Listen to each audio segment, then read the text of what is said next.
George John Yastin, izina rikomeza kwibukwa mu mateka y'ubutabera bwa Leta Zunze Ubumwe za Amerika. Uyu ni umwana w'imyaka 14 wishwe hakoreshejwe intebe y'amashanyarazi ahamijwe icyaha cyo kwica abana babiri b'abazungu b'abakobwa.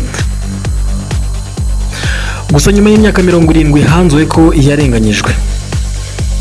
Mutese byagenze bite kugira ngo ashinjwe iki cyaha cyangwa se kimuhame nyuma y'imyaka 70 bize kugaragara ko yarenganaga? Kurikira Irika TV Rwanda dukomeze kubana.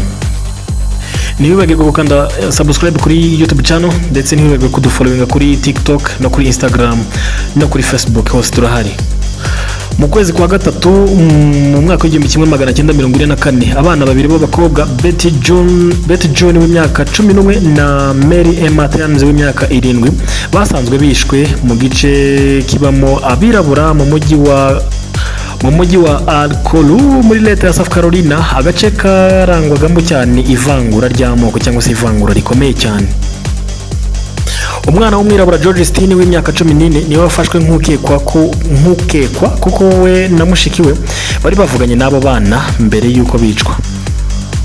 George Yastin yaburanishijwe n'inteko y'abacamanza b'abazungu gusa bavuga ko yabajijwe akemera ko ari we wishe abo bana b'abakobwa abakubise umutarimba cyangwa se ferabeto. Uyu mwana afatwa cyangwa se aburanishwa cyari igihe cy'ivangura rikomeye cyane ku buryo abirabura nta jambo bagiraga muri Leta Zunze Ubumwe za Amerika, ku buryo uyu mwana yabajijwe akanaburanishwa nta mubyeyi we nta n'umunyamategeko bari kumwe cyangwa se yari yahawe. Yewe n'inyandiko zigaragaza ko yabajijwe akemera ibyo yarezwe nazo ntazigeze zigaragazwa. Mu kwezi kwa gatandatu uwo mwaka yahamijwe icyaha cyo kwicwa cyo mu rwego rwa mbere, urukiko rwanga kumva ubujurire bwe akatirwa urwo gupfa. Amakuru yatangajwe n'ibinyamakuru icyo gihe avuga ko George Yastin yapimaga ibiro 43 n'uburebure bwa metero 1 na santimetero 57. Ibyo bishatse kuvuga ko atakwirwaga mu ntebe cyangwa se ku ntebe yicirwagamo abahamijwe ibyaha. N'ibyuma by'iyo ntebe bifata amaguru ntibyakwirwaga mu maguru yiwe kuko yari mato cyane. Amakuru avuga ko yicajwe ku gitabo kugira ngo abashe gusa n'ukwirwa muri iyi ntebe yagombaga kwicirwamo.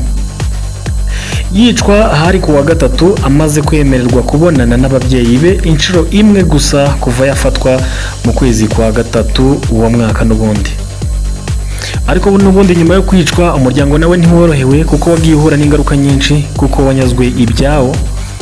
Se yirukanwa mu mirimo yakoraga, biba ngombwa ko bimuka aho babaga nk'abahunze. Gusa nubwo byari bimeze gutyo, impirimbanyi z'uburenganzira bwa muntu n'abarwanya ivanguramoko rishingiye ku ruhu ntibahwemye kuvuga ko